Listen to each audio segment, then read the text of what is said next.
Hello friends, welcome back to my channel. আজকে আমি হাজির হয়েছি ঝিঙের আরও একটা রেসিপি নিয়ে।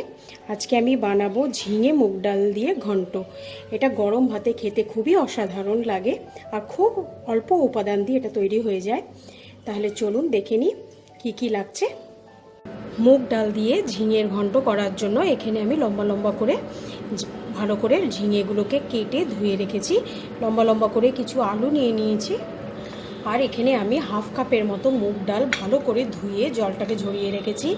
ফোড়নের জন্য নিয়েছি 2টো শুকনো লঙ্কা, একটা তেজপাতা, 1 চামচ জিরে, একটা টমেটো কেটে রেখেছি। এখানে আমি নিয়েছি আদা আর কাঁচা লঙ্কা পেস্ট।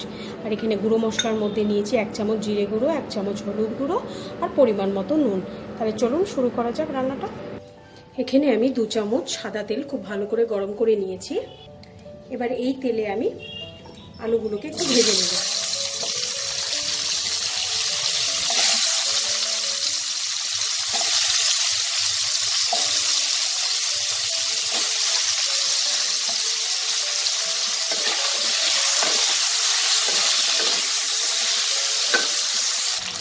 আলুগুলো ভাজা হয়ে গেছে, এবার এগুলো আমি তুলে নেব। এবার এই তেলে আমি একটা তেজপাতা, 2টো শুকনো লঙ্কা আর 1 চামচ জিরে ফোড়ন দেব।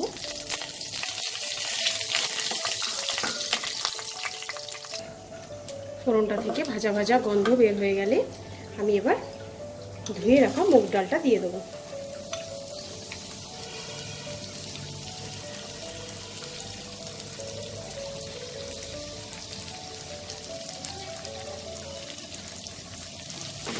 মুগ ডালটা আমি এবার লাল লাল করে ভেজে নেব। মুগ ডালটা দেখুন আমার লাল লাল করে ভাজা হয়ে গেছে। এবার আমি এতে কেটে রাখা ঝিঙেগুলো দিয়ে দেবো।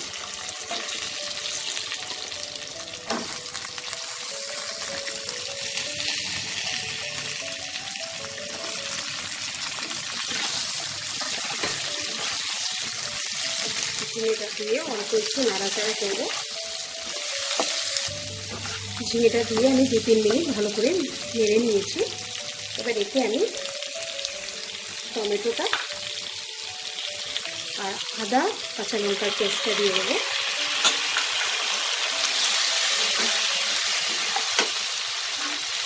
এবার সমস্ত গুঁড়ো মশলাগুলো আমি দিয়ে দেবো।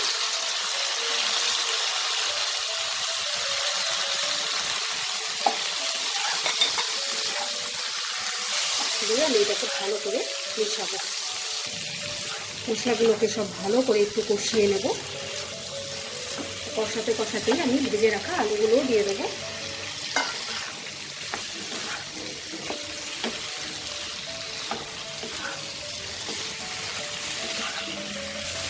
মশলাগুলো আমার খুব ভালো করে কষানো হয়ে গেছে, আদার কাঁচা গন্ধটাও চলে গেছে। এবার আমি এতে অল্প জল দিয়ে দেবো।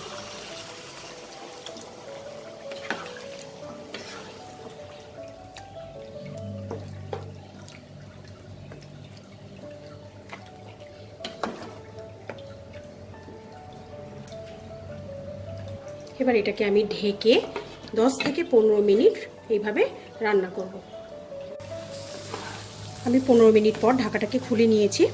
দেখুন আমার সব কিছু খুব ভালোভাবে সেদ্ধ হয়ে গেছে। আর নামানোর আগে আমি হাফ টিস্পুন মতো একটু ঘি ছড়িয়ে দেব। এটা অপশনাল, এটা আপনারা চাইলে নাও দিতে পারেন, তবে দিলে এটার টেস্টটা আরও বেশি ভালো হয়। এবার এটাকে আমি সার্ভিং প্লেটে বেড়ে নিচ্ছি। আমি এটাকে সার্ভিং প্লেটে বেড়ে নিয়েছি। আপনাদের যদি আমার এই রান্নাটা ভালো লাগে লাইক শেয়ার করবেন আর আমার নিত্য নতুন রেসিপির আপডেট পেতে আমার চ্যানেলটাকে সাবস্ক্রাইব করে নেবেন। আজকের মতো বিদায় জানাচ্ছি, আবার হাজির হব নতুন কোনো এক রেসিপি নিয়ে। বাই।